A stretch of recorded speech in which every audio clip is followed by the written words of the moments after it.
Hi, everybody. My name is Henry J. Williams, and I'm here today to introduce everyone out there to Dr. Flow's official YouTube poetry channel. This is a platform for poets like myself, independent or abroad, spoken word artists who are trying to get their name out there, just like myself.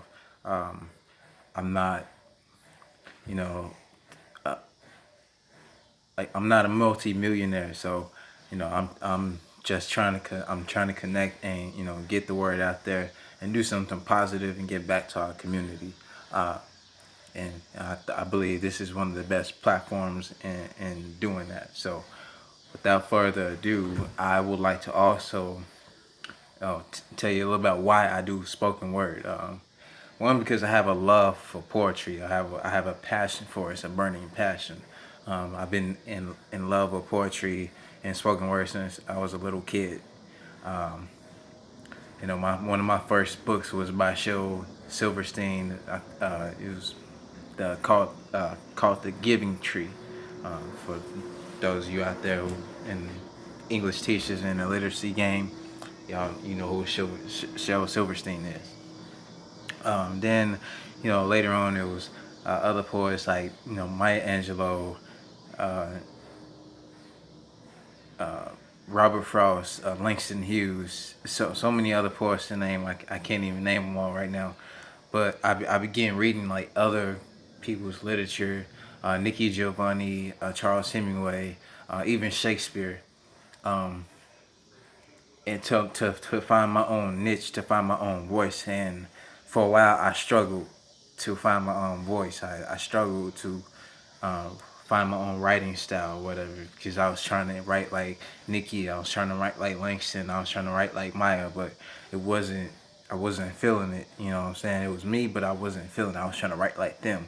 So I had to find my voice, and the way I did that, it just I had just started to dig into myself, and what have I been through what have I been through that I could write about it, and people would hear it, and appreciate the art in it.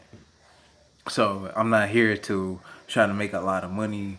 I'm not here to try to get famous or anything. I'm here to bring this art to everybody because that's what it was supposed to be for.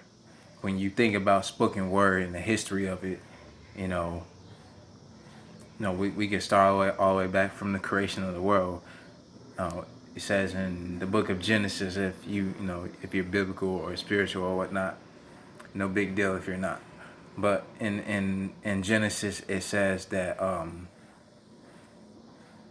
God spoke everything into existence. So that in itself is spoken word. It's creating life. So when spoken word artists are on the stage, or a poet is on the stage, or any type of platform, and they're speaking, they're giving life to that audience. They're giving life to whoever's listening. It's not just a bunch of mumbled up words or exotic words that sound good and rhyme together. It's deeper than that. There's a whole um, life behind those words, and depending on how it's presented, it can be projected in a very powerful way. God spoke everything into existence. When He did everything that He spoke into existence, became life. He spoke. He breathed life into man. He created us from the dust of the ground and put life into our nostrils, breathing and speaking it. And He created the heavens and saying, just speaking. So in the same way, spoken word artists, we do the same thing almost. We create a vibe, we create an atmosphere for audience to be able to just relax and just listen to what's going on. There's so many artists out here, there's so many poets who have beautiful, articulate uh, stories behind their poetry and art forms. Um, I've been out in the spoken word scene for a while. People like Hollywood, Shamika Shavers, Restore, Phenom, all those cats that's in the spoken word game doing that thing. I learned a lot from those cats. If you've been out in the spoken word scene, you probably seen one of these cats. Dynamic. Check them out when you can. Um, However, I am going to also do a couple pieces today, just so you can get a feel of who I'm coming from as an artist. Again, this is my first video on the YouTube channel, so I hope when you guys see this that you know you will be able to spread the message, and everybody can come on this channel and upload a video. It's a community-based video. I'm not discriminating against anyone, so I will appreciate everybody's feedback. Just to get my name out there as a spoken word artist. So I thank y'all. I hope y'all love this piece I'm getting ready to do. And before I leave y'all, I'll be also talking about my book Warcry Rebirth, which is also available on Amazon. However, let's get right into it though.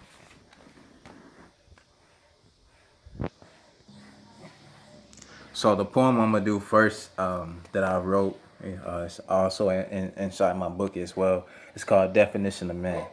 I wrote this piece about probably 2 years ago, and so the story behind this piece is I was trying to find myself, as a man, and I was trying to find out what makes a man into the individual that he becomes later on in life, from boyhood to, adolescent to, his final stage of manhood is, what cycle does a man go through in order to actually reach quote unquote manhood. So hope you guys get know what I'm saying inside the piece. So here goes.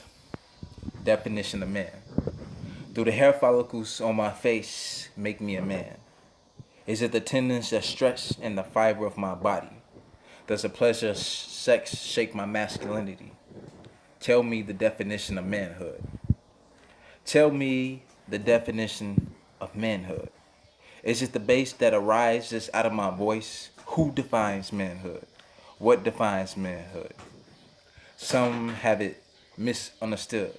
Yes, misunderstood. What defines this manhood? This fraction of masculine life is causing men stress and strife. Do we find it in a bottle? What is manhood? Does the testicles that rest in my undergarments define my masculinity? Can you smell manhood? Can you taste the bittersweet flavor of manhood? Do you sense the struggle of masculinity? Does my height shape my masculinity? Is it the age that changes within the years? Does manhood have a name? Does the flavor taste the same? Is it as exciting as they claim? Manhood. Is it my clothing? What is manhood? Tell me why I'm still able to be taught. Tell me why I'm still able to be taught. Tell me why my ears and my eyes are still able to be used. Show me what manhood is. See, my father didn't bother. My mother sent away my brother. Every man for himself. I never had any other. Please, if you could, show me manhood. Please, if you could, show me manhood. Please, show me manhood. Please, what is manhood? So that was, manhood. I hope you guys kind of got what I was trying to say in the piece. Hope I delivered the message across clearly and precisely as I could. I hope that I, read it and articulated as best as I could. With that being said, I'm gonna do one more piece and then we're gonna, talk about the book a little bit. So, this one's called Facebook, and it's about Facebook. So here we go. Facebook, upload a pic. You can get your face took from mugs. I hate looks. A relationship status can get your date took. Facebook. No strings attached, just fake hooks.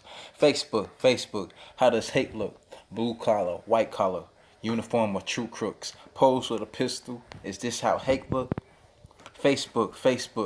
You can upload your status, but don't read your textbook. Nude pic, sex book. Facebook leaving feelings mistook. Here comes the left hook. Facebook, Spacebook. You can get your brains took like grains in pots cook. Pots against rooks. Rumors running like water from rivers and brooks. Information mistook. Facebook, sneak book. Strangers seeking peak looks. Strangers talk with rappers. Strangers talk like strangers talk tough like rappers with weak hooks. We don't realize what social media overtook. Facebook. Meet people with moves like playbooks. Facebook. Some people need a safe book. Facebook. So sweet like a cake book. Facebook. Catfish, no hook. Facebook. Social media got more flaws than Wikipedia. Facebook. Log out. Facebook. So that was that piece, Facebook, and the other piece was called Definition of Manhood. I hope you guys liked what I was talking about in both pieces. The message behind Facebook was that, we get so involved with social media that, it's actually taken away from socializing with one another. Like, we're on social sites now versus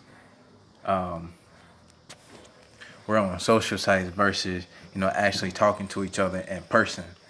And now it's like come to a time where it's affecting our livelihood as people. It's rarely it's harder to make friends now because people would rather sit behind the screen and talk to you rather than meeting you at lunch at McDonald's and chatting in person. So there's a disconnect in this generation concerning how we as a people love one another, how we as a people connect one another.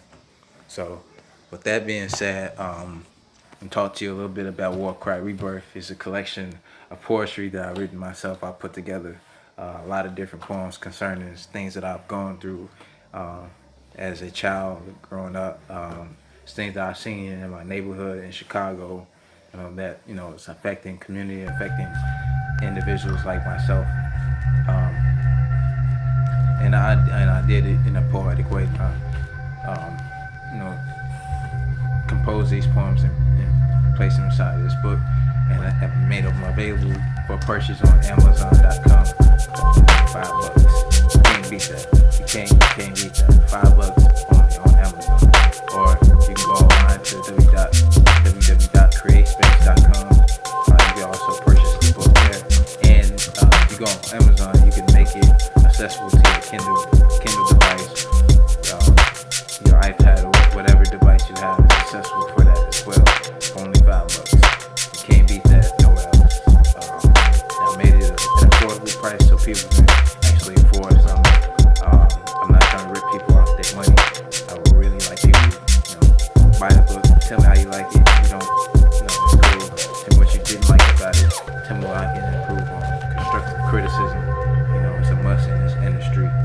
And I think, as a people, collectively, if we learn how to give our friends and our neighbors constructive criticism, our world will be a much better place. But first, we must learn how to accept constructive criticism in order for us to hear it. So I'm out of here, y'all. That's this first official poetry page of Drflow, spoken word channel. So hope you guys liked it. Tell me what you didn't like about it. And until the next time, my friends, one love.